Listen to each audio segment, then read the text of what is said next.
Hey there, welcome back to High Infidelity, the best channel for cheating stories. Like and subscribe to channel for more spicy stories. Now, let's get into today's story video. They're not my kids and not my problem. The fact that both of my children were the result of my soon-to-be transgressions exes was only revealed to me about a month ago. Wifes, I have a strange hunch that none of them has been mine for an extended period of time. At the time of my child's birth 6 years ago, I was that happy I had ever been in my whole life. Everything looked to be ideal. I'd married my best friend, we'd had a child, and everything appeared to be wonderful. That is, until he started to become elderly and become more frail. After a few years, I started to question if he was indeed my husband. He didn't look anything like my son. His physical development made it more apparent to me how different he appeared from what I had imagined a child of mine to look like. It doesn't bother me since I'm not petty or neurotic enough to care. She was the one that really had my sirens going since she was of a wife. When she went out, she never got to the places she promised she would go. There were big gaps in her schedule that I could never explain. She refused to allow me to communicate with anybody from her employment, and a close friend of hers accused her at the time of flirting with her rslash. It was a difficult period for me. The fact that her deceptions started to catch up with her soon after our child's birth didn't help matters much. Nonetheless, I worshipped her as if she were a goddess, which I was not. When one of her lies finally caught up with her, she gushed over me, telling me how much she loved me. In spite of the fact that she was a dishonest and manipulative woman, she had managed to convince me that she was not a lying manipulative. Last year, she got pregnant for the second time, and I had a glimmer of optimism that this time it might be my kid. Nevertheless, after her child was born, it became evident that she was a mixed-race woman. I declined to sign the birth certificate, and a paternity test that I subsequently acquired verified my suspicions about my father's involvement. You don't own them, and I don't own them. I filed for divorce with that and disassociated myself from the family I had built the day after I got the results of those tests. I was well aware that her son's life would be ruined if she let me go. My doubts notwithstanding, I tried my hardest to be the greatest parent I could be to him. I cherished him with all of my heart and did all I could to be the father he deserved. But now, every time I see him, I'm filled with apprehension and fear. Disgust for my of a wife, disgust for myself for not trusting my instincts, and disgust for the fact that the preceding 6 years of my life have been a complete waste of time. The fact that I abandoned my baby in this way has been characterized as monstrous by many individuals. Several times after I moved out, my ex has tried to use him as a means of pressuring me into returning to her.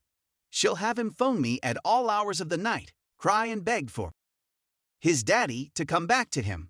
In order to demonstrate to me how much damage I am causing, she brought him into my room while I was packing my possessions the day before I moved out. My face is always flushed with embarrassment every time he comes up in conversation, whether online or offline. The fact that I am not the boy's biological father does not make me any less of his father. What I've learned, though, is that the majority of individuals are unconcerned with my feelings. The only people who have supported me during this tragedy have been my parents, despite the fact that my own siblings have labeled me a bad person for abandoning a child in such a manner. Because a child is involved, my feelings of betrayal and loss are rendered worthless by the circumstances. I'm certain that it is not his fault. I get that the man he had called his father for his whole life has died away. But why am I expected to man up in this situation? Why should I have to put on a happy front and act that I'm not disgusted by the whole affair when I am not? What gives me the right to neglect my own life and feelings? But even though I was never the boy's father, I treated him as such and still do. If I were forced to assume that role, I would come to loathe and despise him much more.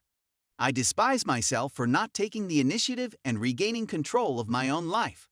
He is not my child, and although it is not his fault, he is no longer my worry. He is no longer my responsibility. Edit. Wow, this post went viral. I guess airing my dirty laundry made a difference. Anyway, I've noticed a few often asked questions, so I'll simply address them here. 1. Her kid is aware of the truth about why I left.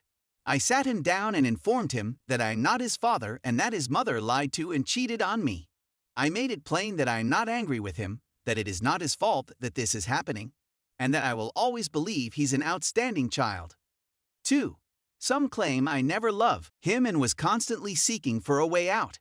It's difficult to describe feelings in a text post like this, and it's much more difficult to let your wife decontextualize the previous 6 years of your life. You may, however, believe anything you choose. 3. I've hired a lawyer and will not be paying child support or alimony. Last but not least, those who argue that I should remain in her son's life and be his father. That is not a feasible possibility. I don't hate him, but I've been cheated on, lied to, and exploited by a disgusting, self-centered who has now entrapped her children in her lies and deception. He is a victim of her acts, yet he is not to blame. However, it will never erase the fact that we are living in a brutal world. I don't dislike him, but it makes me sad to think about how he feels. But when I look at him, all I see is 6 years of my life that I was misled to.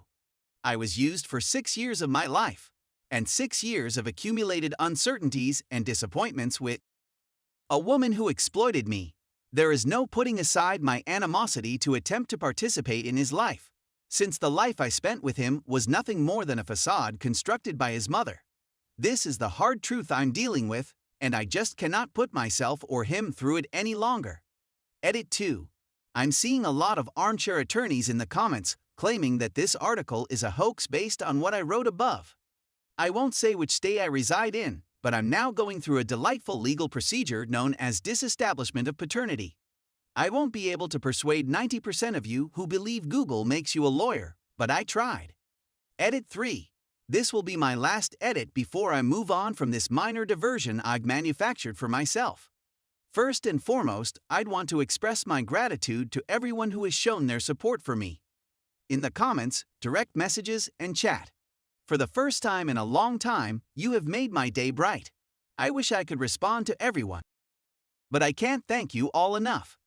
Second, I've observed a lot of people criticizing the term I chose to characterize my soon-to-be ex.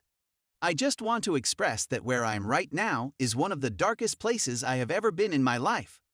I only see white-hot hatred for the lady who shattered my life. Is what I said offensive? Is the adjective I chose to describe her disgusting and dehumanizing? Yes. That is something I will concede. But I'm not going to apologize for it. What I stated here today was the reality of the world as it now exists for me. It's an imperfect man's unfiltered, undiluted stream of thought. I have no intention of instilling hatred for women or spreading a message about how bad women are. That is not my intention, nor is it the meaning of this piece. I understand why folks are offended by the term I used here, and you know what?